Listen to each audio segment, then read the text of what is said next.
Hey guys, it's Joey Shaver here again. I am on a Rapido and I am going to be touching off a double turn holder. You see in here I have a double turn holder, both on the same turret location, but the y-axis center line is going to be separate for those. So they will have their own offset for each tool.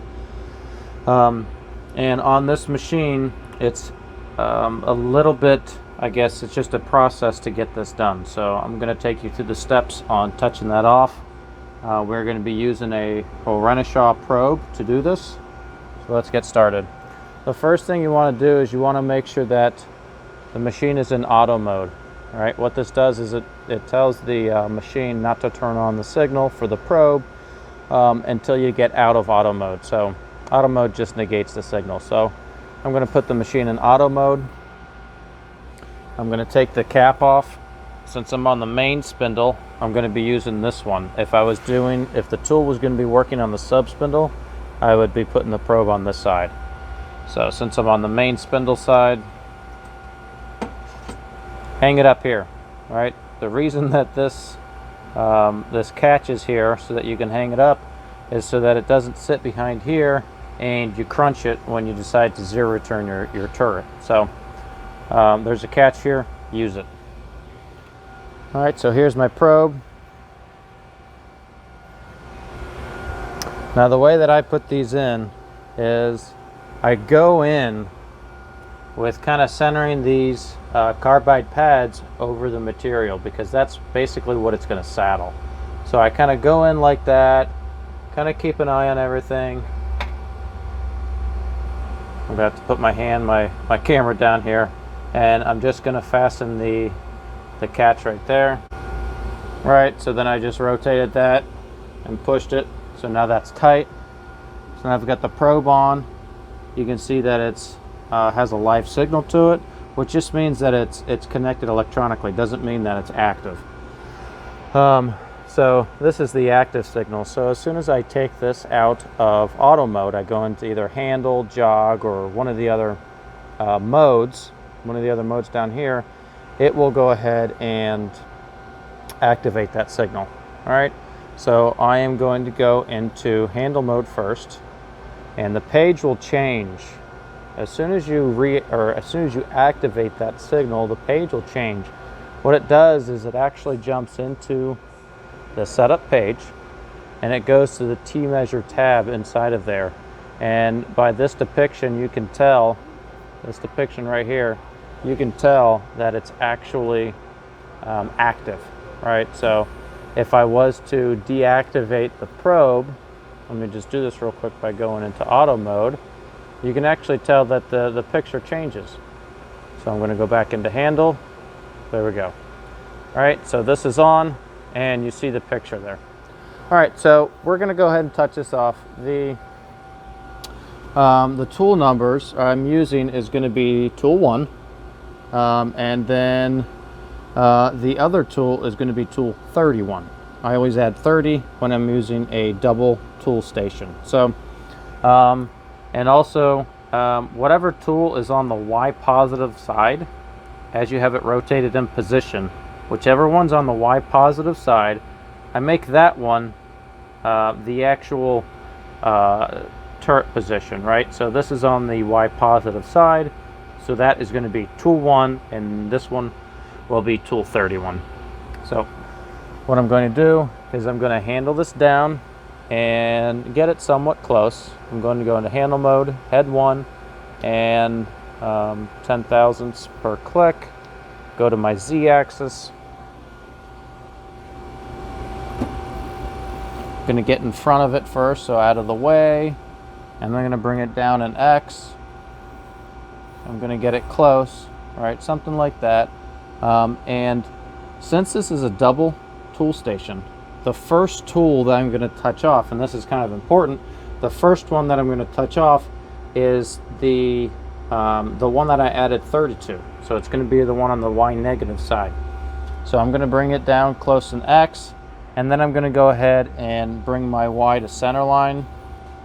If you don't know what this is yet, because you haven't looked at the tool holder print, you can just get it close. It just has to be somewhat centered on the carbide pad. All right, something like that. I'm going to bring it closer in Z. I'm too far down in X. I'm just going to bring this up. All right, so let me move this in Y. Something like that. All right, so now that I'm over top of it in X, right, I am going to go into jog mode. It gives me this alarm here. Now this alarm will not keep you from doing anything, but it will stay on there until you either take the probe out or send it back to Y0. But either way, it doesn't matter. So jog mode, and then very important, make sure you set this at 100. All right, make sure it's at 100. The machine, through the ladder logic, is programmed to go at a certain feed rate, right? So that when it hits the probe, it knows how fast it's moving so that it can actually touch it off correctly. So make sure that's at 100. And now I'm going to go ahead and hit the X positive so that the tool goes away from the probe first, and then I'll hold down Y or X negative until it touches. And I'll just hold it down until it beeps. And then after that, I'll go away the opposite direction. So I always go X positive first just to make sure everything looks fine. And then I'm going to hold down X negative.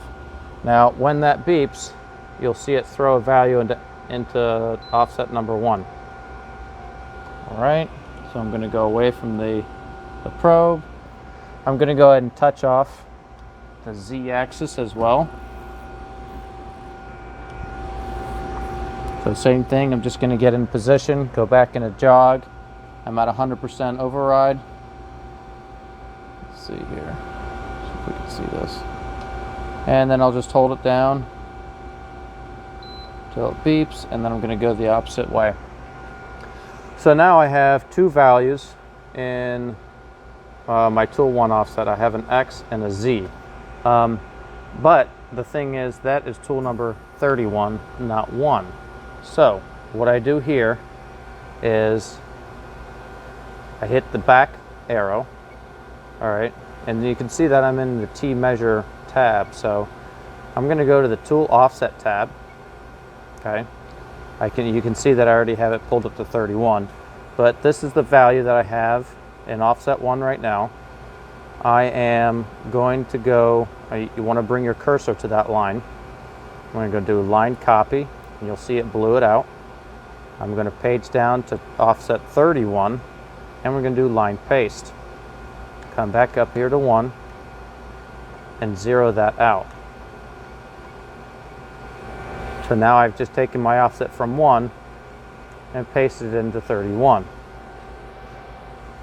All right, now very important, I want to go back to that tool measure page because I want to touch off the real number 1 now. So I'll go back into T measure, and it automatically selects tool 1. So there's no way that you can actually go away from whichever tool is called up per the chart rotation. So, and that's why we're doing this, because that's not able to be set as of right now. So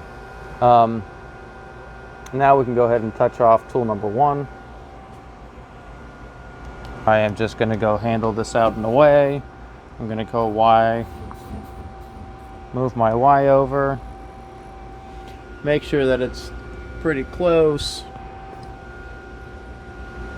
I'm going to do my Z axis first, go into jog 100%, away from the tool, and then into the tool until it hits, and then I can back away.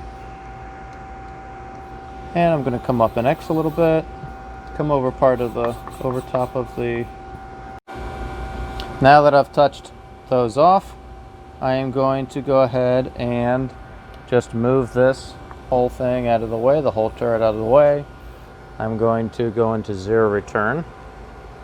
I'm going to 0 return my Y, and then my X. And then I'm going to go back into auto mode. So auto in, auto out. Whenever you put the probe in, go into auto mode. Whenever you take the probe out, go into auto mode. So auto in, auto out.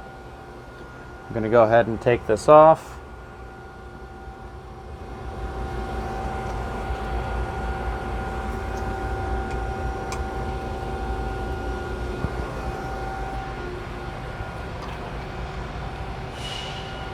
Probe there. Put this back on.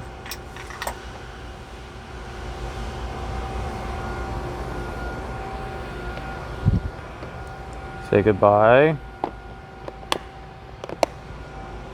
And there you have it. So now the only thing that I need to put in is the Y offset for one.